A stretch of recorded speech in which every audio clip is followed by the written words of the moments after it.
দিবসে সব চাইতে কম আযাব যাকে দেওয়া হবে, তার পায়ের নিচে একটা কয়লা রাখা হবে জাহান্নামের, তার মস্তিষ্ক টকবক টকবক করে জ্বলবে, তার মস্তিষ্ক টকবক টকবক করে জ্বলবে। এই ব্যক্তি মনে করবে আমার চাইতে বেশি শাস্তি মনে হয় আল্লাহ তাআলা যত মানুষ সৃষ্টি করেছে আর কাউকে দেয়নি। অথচ আল্লাহ সুবহানাহু ওয়া তাআলা, রাসূল সাল্লাল্লাহু আলাইহি সাল্লাম বলেছেন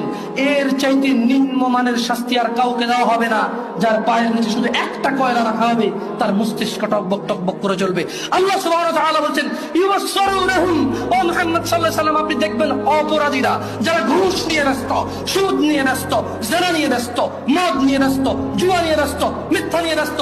আযানকে পরোয়া করে না, সালাতকে পরোয়া করে না, বেনামাজি হওয়াকে কুফরি মনে করে না, ইউসারুনহুম আপনি দেখবেন ইয়াওয়াদুল মুজরিম, এই অপরাধীগুলো লাউ ইফতাদি মিন আযাবি ইয়াউমিযিন বিবানি,